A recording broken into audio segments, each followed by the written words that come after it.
ಸ್ಥಳೀಯ ಚುನಾವಣೆ ಮತಪತ್ರದಲ್ಲಿ ಇದು ಸಾಧ್ಯವೇ?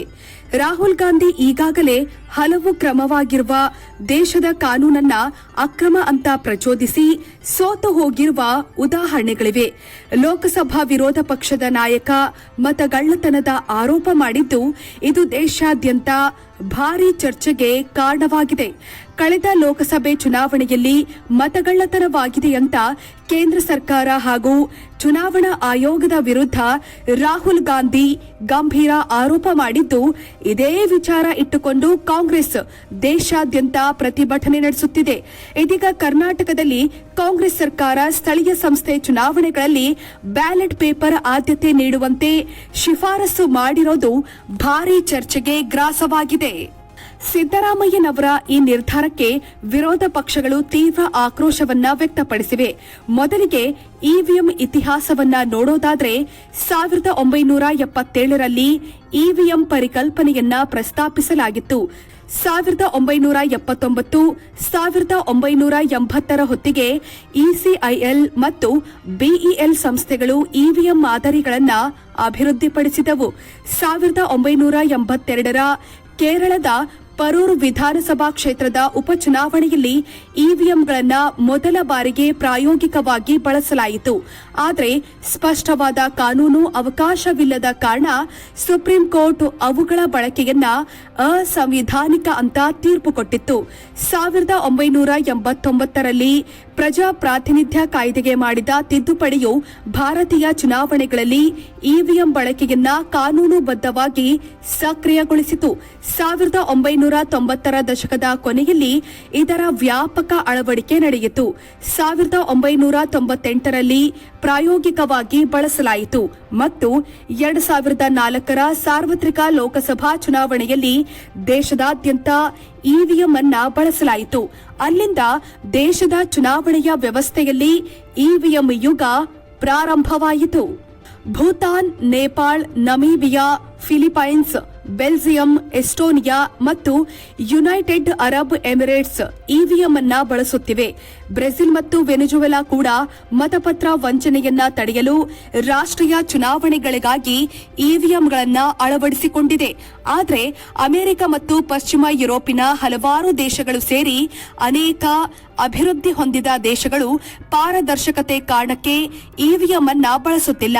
ಇತ್ತೀಚಿನ ದಿನಗಳಲ್ಲಿ ಕಾಂಗ್ರೆಸ್ ಪಕ್ಷವು ರಾಷ್ಟ್ರಮಟ್ಟದಲ್ಲಿ ಇವಿಎಂಗಳ ವಿಶ್ವಾಸಾರ್ಹತೆಯನ್ನ ನಿರಂತರವಾಗಿ ಪ್ರಶ್ನಿಸುತ್ತಲೇ ಬಂದಿದೆ.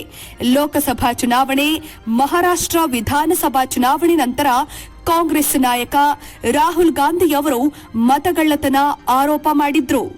ಇದೀಗ ತಮ್ಮದೇ ಸರ್ಕಾರವಿರುವ ಕರ್ನಾಟಕದಲ್ಲಿ ಇವಿಎಂಗಳನ್ನು ಕೈಬಿಡುವ ಮೂಲಕ ರಾಹುಲ್ ಗಾಂಧಿ ಅವರ ಹೋರಾಟಕ್ಕೆ ನೈತಿಕ ಬಲ ತುಂಬಲು ಮತ್ತು ಅವರ ಆರೋಪಗಳಿಗೆ ಪುಷ್ಟಿ ನೀಡಲು ಸಿದ್ದರಾಮಯ್ಯ ಸರ್ಕಾರ ಮುಂದಾದಂತಿದೆ.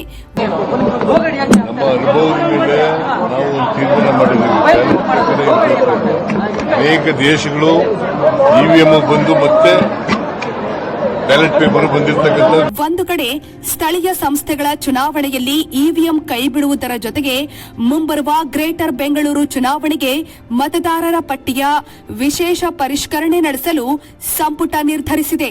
ಲೋಕಸಭಾ ಚುನಾವಣೆಯ ಮತದಾರರ ಪಟ್ಟಿಯನ್ನೇ ಬಳಸದೆ ಹೊಸದಾಗಿ ಪರಿಷ್ಕೃತ ಮತ್ತು ಗುಣಮಟ್ಟದ ಪಟ್ಟಿಯನ್ನ ಸಿದ್ಧಪಡಿಸುವಂತೆ ರಾಜ್ಯ ಚುನಾವಣಾ ಆಯೋಗಕ್ಕೆ ಶಿಫಾರಸು ಮಾಡಲಾಗಿದೆ.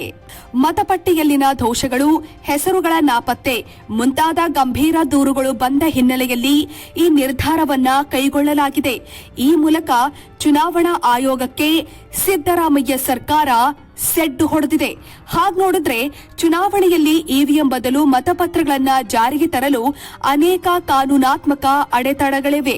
ಹೀಗಾಗಿ ಇದಕ್ಕೆ ಸಂಬಂಧಿಸಿದ ಕಾನೂನುಗಳಾದ ಕರ್ನಾಟಕ ಪಂಚಾಯತ್ ರಾಜ್ ಕಾಯ್ದೆ ಮತ್ತು ಕರ್ನಾಟಕ ಮುನ್ಸಿಪಲ್ ಕಾರ್ಪೊರೇಷನ್ ಕಾಯ್ದೆಗಳಿಗೆ ಸೂಕ್ತ ತಿದ್ದುಪಡಿ ತರಲು ಸರ್ಕಾರ ಮುಂದಾಗಿದೆ.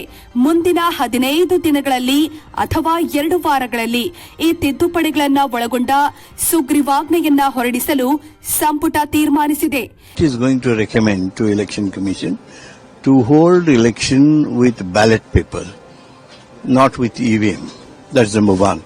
Number two, we will be recommending to Election Commission of Karnataka, State Election Commission, to make the voters list.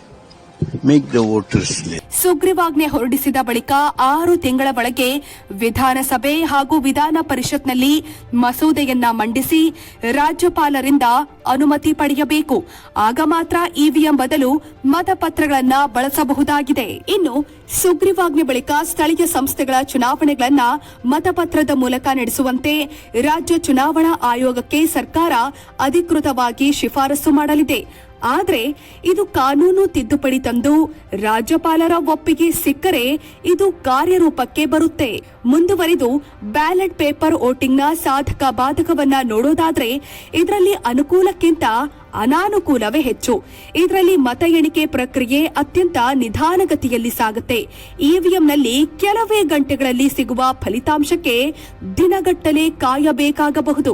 ಮತಪೆಟ್ಟಿಗೆಗಳನ್ನ ಕದಿಯೋದು, ಬದಲಾಯಿಸೋದು ಅಥವಾ ಅದಕ್ಕೆ ಹಾನಿ ಮಾಡುವಂತಹ ಹಳೆಯ ಕಾಲದ ಅಕ್ರಮಗಳಿಗೆ ಮತ್ತೆ ದಾರಿ ಮಾಡಿಕೊಡುವ ಅಪಾಯವಿದೆ. ಬೂತ್ ಕ್ಯಾಪ್ಚರಿಂಗ್ ಎಂಬ ಹಳೇ ಅಕ್ರಮ ಮತ್ತೆ ಬರಲೂಬಹುದು. ಇನ್ನು ಲಕ್ಷಾಂತರ ಮತಪತ್ರಗಳನ್ನ ಮುದ್ರಿಸುವುದು, ಅವುಗಳನ್ನ ಸುರಕ್ಷಿತವಾಗಿ ಮತಗಟ್ಟೆಗಳಿಗೆ ಸಾಗಿಸುವುದು, ಮತಪೆಟ್ಟಿಗೆಗಳನ್ನ ಭದ್ರವಾಗಿ ಕಾಯುವುದು ದೊಡ್ಡ ಸವಾಲಾಗಿದೆ. ಇವಿಎಂಗಿಂತಲೂ ಬ್ಯಾಲೆಟ್ ಪೇಪರ್ಸ್ ವೋಟಿಂಗ್ನಲ್ಲೂ ಅಕ್ರಮ ನಡೆಯುವ ಸಾಧ್ಯತೆಗಳನ್ನ ತಳ್ಳಿಹಾಕುವಂತಿಲ್ಲ. ಆದರೆ ಕಾಂಗ್ರೆಸ್ ಇವಿಎಂಗಳ ವಿಶ್ವಾಸಾರ್ಹತೆಯನ್ನೇ ಪ್ರಶ್ನಿಸಿದ್ದು ಬ್ಯಾಲೆಟ್ ಪೇಪರ್ಸ್ ವೋಟಿಂಗ್ನತ್ತ ಒಲವು ತೋರಿದೆ. ಇದು ಎಷ್ಟರ ಮಟ್ಟಿಗೆ ಕಾರ್ಯರೂಪಕ್ಕೆ ಬರಲಿದೆ ಅನ್ನೋದನ್ನ ಕಾದು ನೋಡಬೇಕಾಗಿದೆ.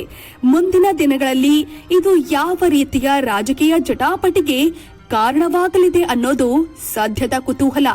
ಒಟ್ನಲ್ಲಿ ರಾಹುಲ್ ಪಪ್ಪು ಸಿದ್ದರಾಮಯ್ಯನವರನ್ನ ತನ್ನ ಸುಳ್ಳು ಆರೋಪಗಳನ್ನ ಖಚಿತಪಡಿಸಲು ಕರ್ನಾಟಕ ಸರ್ಕಾರವನ್ನೇ ಉಪಯೋಗಿಸಿಕೊಂಡು ಜನರ ತೆರಿಗೆ ಹಣಕ್ಕೆ ಕನ್ನ ಹಾಕುತ್ತಿರೋದು ಸತ್ಯವೇ ಸರಿ. ವೀಕ್ಷಕರೇ, ಈ ಸುದ್ದಿ ನಿಮಗೆ ಇಷ್ಟವಾದಲ್ಲಿ ನಮ್ಮ ಚಾನೆಲ್ ಅನ್ನು ಸಬ್ಸ್ಕ್ರೈಬ್ ಮಾಡಿ, ಲೈಕ್ ಮಾಡಿ ಹಾಗೂ ಶೇರ್ ಮಾಡಿ.